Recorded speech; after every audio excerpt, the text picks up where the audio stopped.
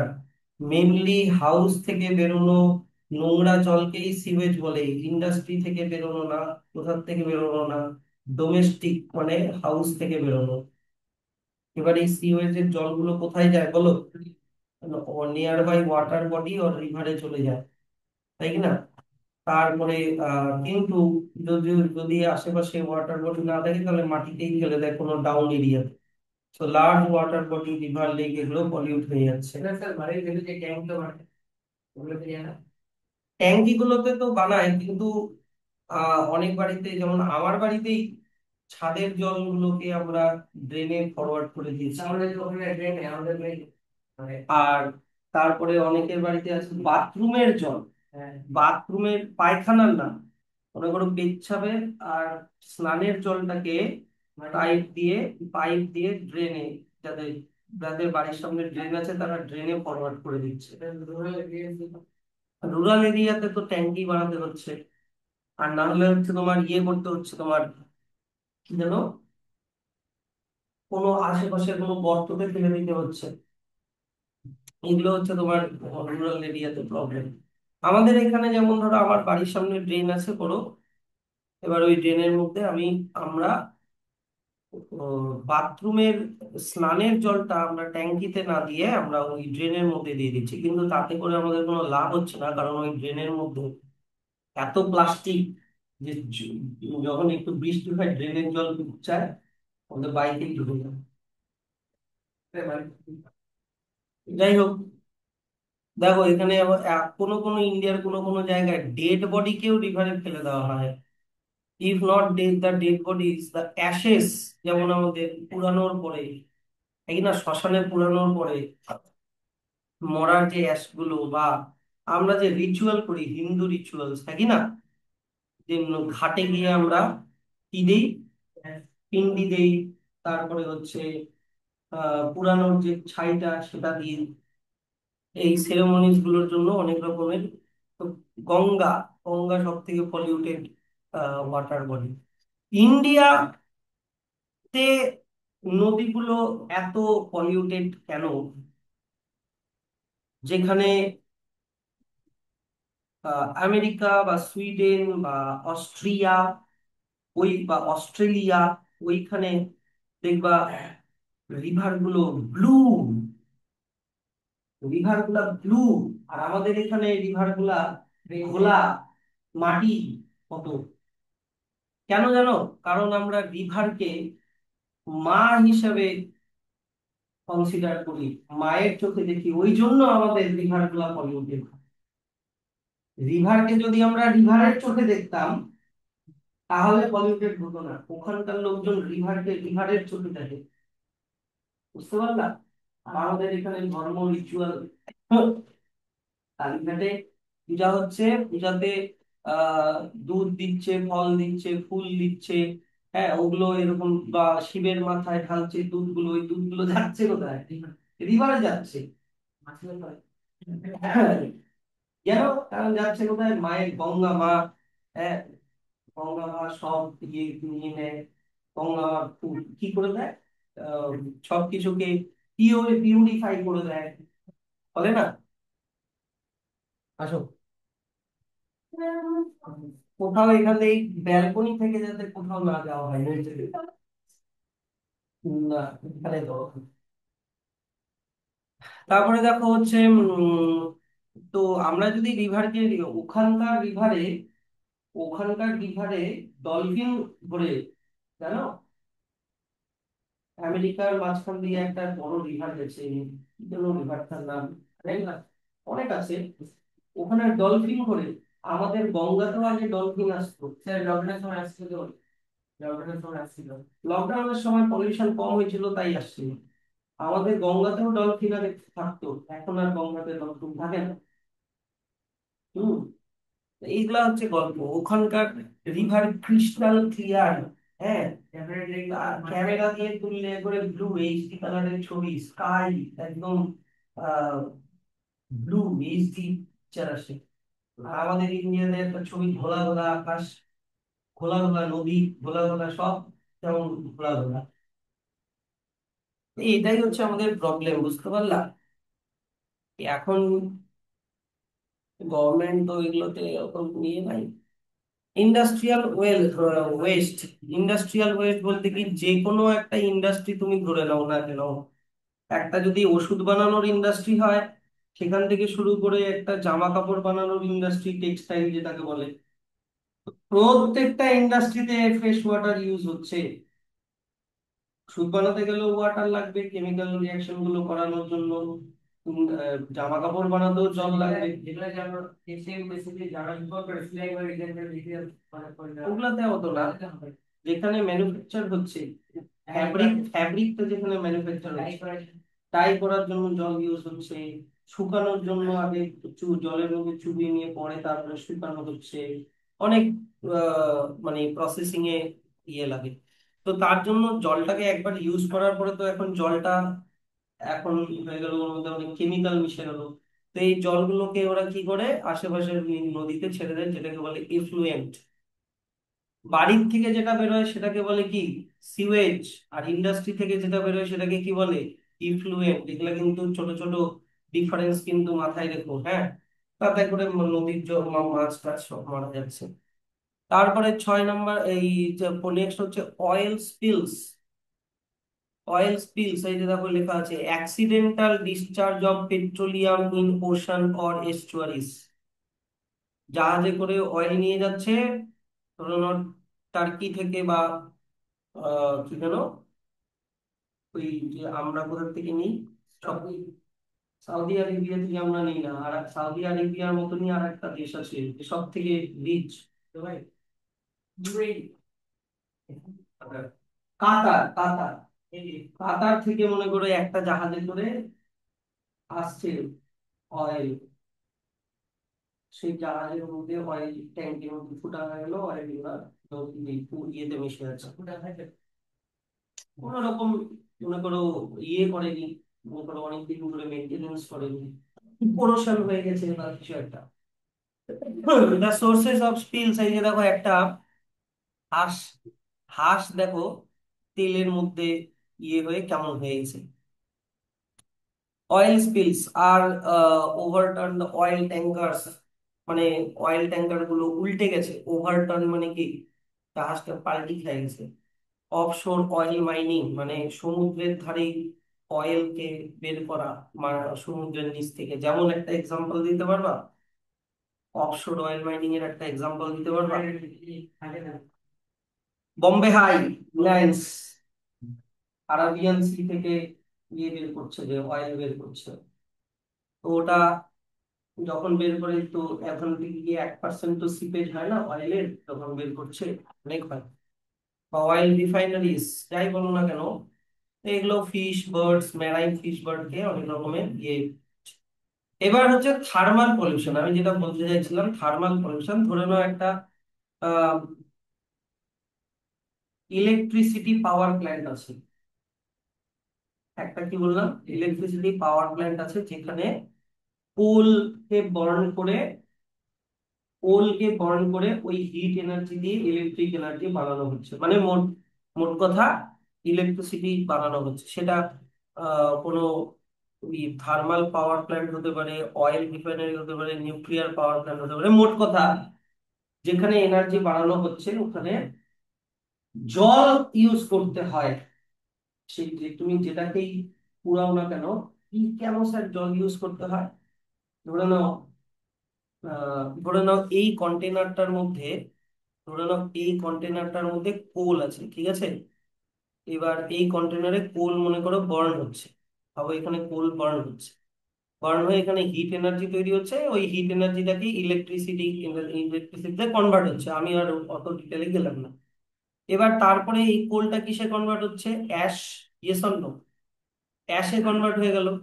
কিন্তু এই অ্যাশটা কি সঙ্গে সঙ্গে ঠান্ডা হয়ে যায়? ঠান্ডা হয় না। কি থাকে, এর বাইরে একটা কুলিং সিস্টেম থাকে। এর বাইরে একটা কুলিং সিস্টেম থাকে, এই কুলিং সিস্টেমের মধ্যে ওয়াটার থাকে, ওয়াটার মানে ঠান্ডা জল সাপ্লাই করা হয়। বুঝতে পারছো? ঠান্ডা জল এখান দিয়ে সাপ্লাই করা হয় কন্টিনিউয়াসলি অ্যাশটা হওয়ার পরে, যাতে করে এই অ্যাশটা তাড়াতাড়ি ঠান্ডা হয়ে যায়, আর অ্যাশটাকে তাড়াতাড়ি যাতে ডিসপোজ করা যায়। নাহলে অ্যাশটা যদি ন্যাচারালি ঠান্ডা হতে দেওয়া হয় তাহলে অনেকক্ষণ টাইম লাগে।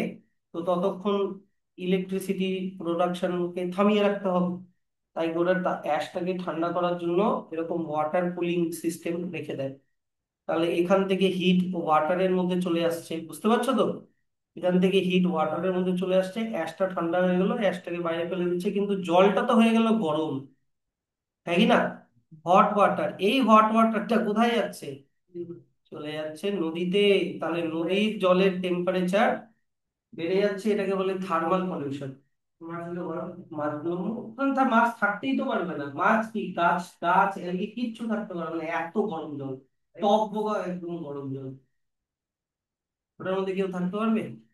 দেখো, this hot West water may be 8 to 10 degrees Celsius warmer than the intake water, and is released into the nearby stream, river, or sea, cause warming. This warming of water harmfully affects the animals, even killing the fish, and harms the plant life growing in it.